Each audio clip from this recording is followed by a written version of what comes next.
Prior to coming to panel, an awful lot of work's been done to get all the reports prepared.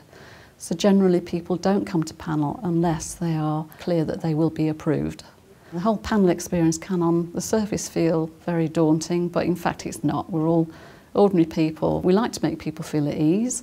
So hopefully when they walk in the room they may see quite a lot of people, but we're there to want to do the job for the department and to make sure that we're getting good foster carers.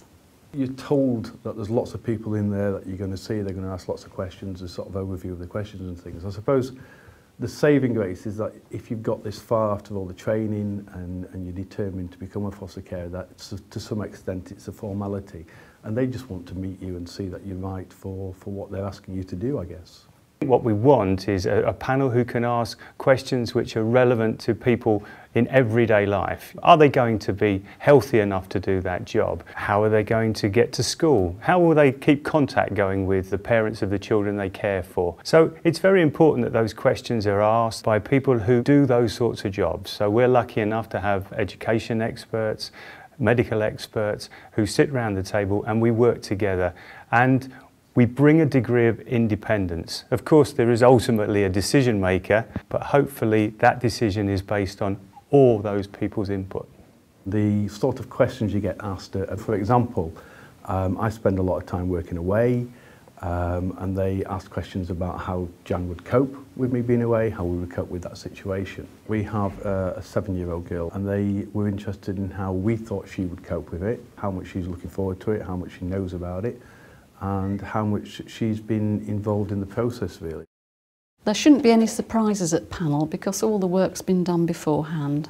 You will have been asked all sorts of things about your background. Nobody's got a perfect background by any means, and nobody really is ruled out from fostering unless there are serious offences or if there are some complex health or medical issues. Your social worker who's prepared the report will have put it all down, and you will have had a chance to read that report and to also make comments if something is not quite right.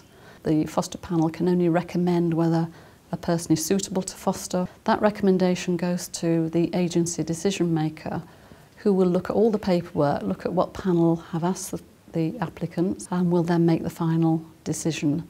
And that happens about a week later. The time goes very quickly. I think we were probably there about 20 minutes, half an hour.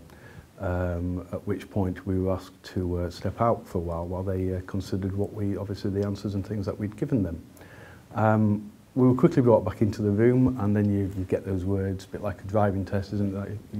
We're pleased to tell you you've passed, which is just an amazing feeling, really, after all that time, all the training, the waiting for panel, etc. It's just that moment where you know this is what you're going to do.